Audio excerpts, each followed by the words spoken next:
Okay, so I wanted to make another video, video number 2, on historic preservation because I think it's really important. I love it. I think it's awesome. It has so many benefits in terms of the economy and community revitalization, and people for some reason keep knocking down old buildings in Florida, and it kills me.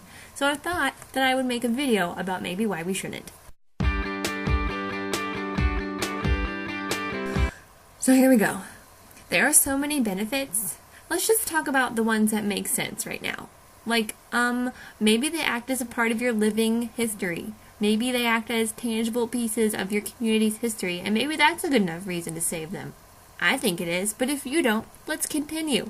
There are so many economic benefits. Okay, so as you know, hopefully as well as I do, some unemployment statistics came out yesterday, and they're dismal.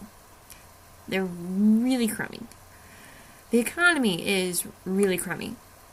All the more reason to start preserving buildings. Let's go. Okay, so here's the thing. In 2000, 123,000 jobs were created through preservation activities alone. And I know that doesn't sound like a lot, but it's better than none.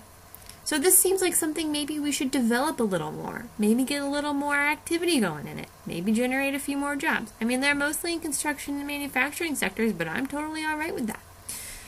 Okay, part 2. Some millions upon millions of dollars are generated in Florida through tourism, and a good chunk of tourism and tourist activity takes place at historic sites. I mean, who's been to Florida and has not heard of St. Augustine? Anybody? I'll give you a hint. It's the oldest city in the United States. It's got a fort, a lot of cool stuff. St. George's Street, anything ring a bell? No? Okay, well check it out because it's cool. So we have tourist activity, we have community revitalization, we have job creation, we have local economic boosts. I mean, so many good things. Plus, historic buildings are really cool.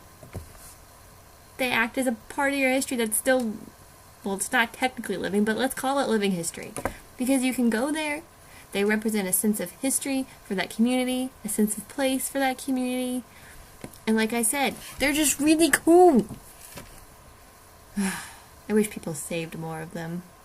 I also think that when you generate $4.2 billion in any one type of activity, that is something worth saving and worth growing and worth developing.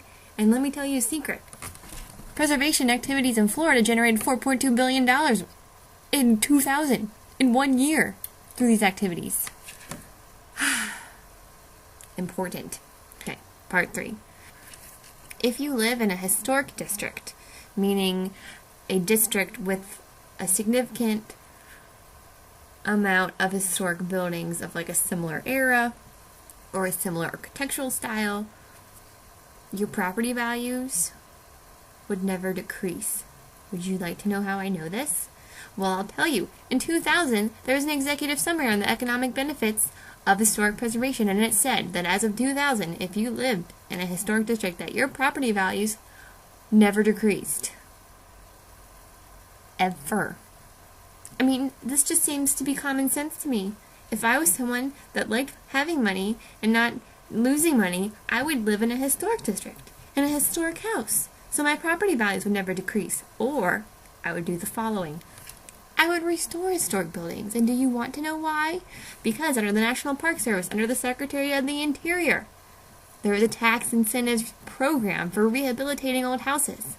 If you rehabilitate an old house according to the guidelines of the Secretary of the Interior for rehabilitation, you get back 20% of what you put into that house back in a tax credit, dollar for dollar.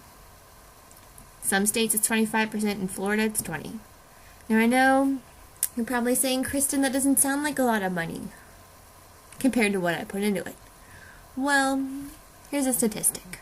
From 1977 to 2000, investors saved $323 million.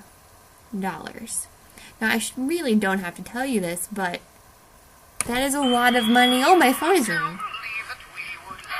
have to call them back because this is important. $323 million. That's a lot of money. Okay, so here's a recap. You save 20% of what you put into a house if you rehab it. You create 123,000 jobs if you have a preservation activity. You generate $4.2 billion annually through preservation activities alone. I mean, it sells itself.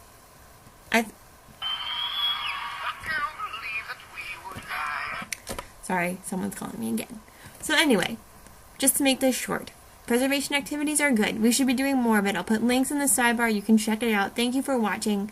I really appreciate it, and I hope that you understand how much I love this and how awesome it is and how much everyone should do it. Woohoo! Yay! Historic preservation! Have a great day.